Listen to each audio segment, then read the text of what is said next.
Hello and welcome to Read by Red. I'm Red and today I'm going to be reading some Tales from the Front Desk. Are you ready for some hotel stories? Okay, here we go. Pissy guy gets calmer and I have the biggest smile on my face.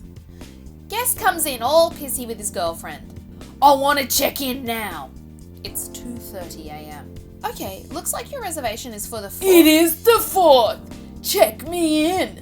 Sir, I can't check you in yet. I can check you in about 15 minutes. I had not run the audit yet, and any of you working in hotels know that you cannot check a person in before flipping the day for the next day reservation.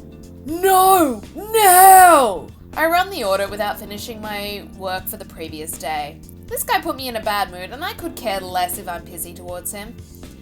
Okay, I can check you in now. Took long enough?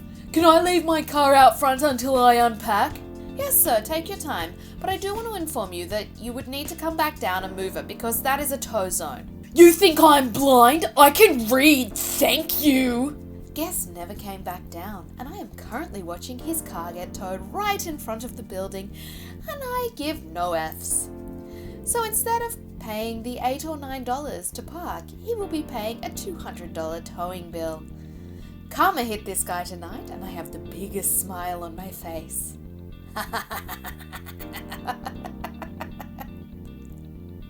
Oh, that is fabulous. Okay, here's the next story. Toddler left alone in a room. I've had a lot of horrible things happen during the pandemic. From someone setting a hotel room on fire, to verbal fights with guests, domestics. I can't talk this one out with my friends, so here I am. I had 2 officers and a caseworker of some sort come into my lobby asking if diapers had been picked up from last night. I went to look because I only work mornings and let them know I assume so because I don't have anything in the back office. The caseworker and officers walk away. They then come back asking if Jane Doe was registered here because they have a child endangerment situation going on. I look in the system, she's unregistered under a domestic help centre. I let them know yes she is. Then they ask if it's room 666. I let them know that is incorrect, it's room 999, and gave them a key. They were gone for a while, so I got worried. Then next thing I know, here comes a little toddler. My guess is age 3, with the police officers with some diapers and caseworker through the lobby and out the door. Nobody stopped to let me know what was going on. The housekeeper then comes up to ask what was going on. I let her know I wasn't sure of anything other than a child just got taken away from room 999. She corrected me and said they took the child out of 666. I let her know the guardian was registered to 999 and they have been here for 3 days. She let me know 100% the child came out of 666 and that she had cleaned it a week ago for stayover service and the child was in there then too. Confused, and still confused, I look in the system. John Smith, a homeless help program, was in 666 and had been since the beginning of 2021. So I'm unsure of what's going on and the relation of everything. Maybe the dad is in 666, but then why would they get a second room? And if it was domestic, put mum in the same hotel? I asked the housekeeper if there were any adults in the rooms and she told me no. I'm beyond upset that someone would do that to a child and cried into the desk for a good few minutes. I called my manager and told her she needs to get a hold of the programs the rooms are under because they shouldn't have their stay continued. She agreed and is calling them to try and figure out what is going on and what the next steps are going to be. Oh my god. That kid is so lucky that the police and the caseworker got there and took it because 3 is just too young to be left alone anywhere. Oh, that is awful. Okay, here is the next story. PooCasso. I've seen lots of things during my time working the front desk, but the incident that stands out most of all was with the guest who forever became known as PooCasso. Back in 2012, I was working for the biggest hotel to be found in our area.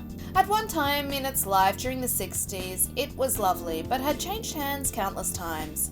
Its last inception before selling once again was as a gay nightclub which hosted theme weddings and room parties, the remnants of which could be found in the creepy basement.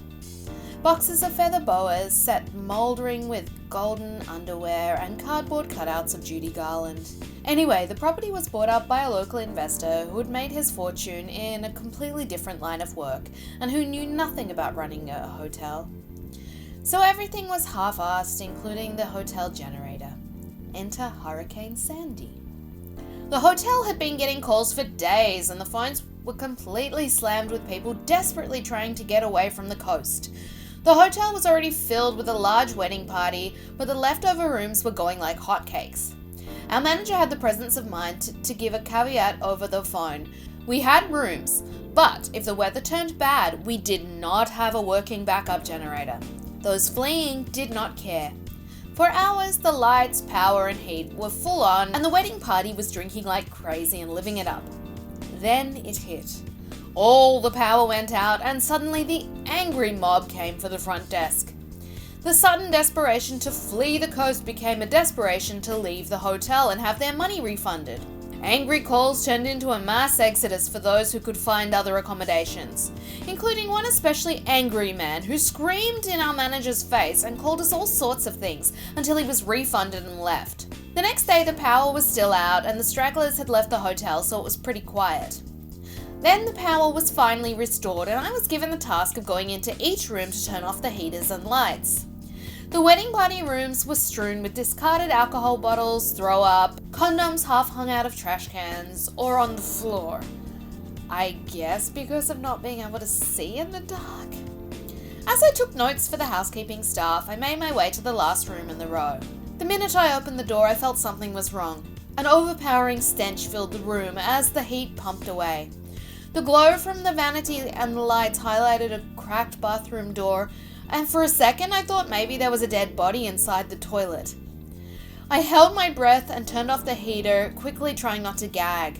Then I pushed the bathroom door open with my foot.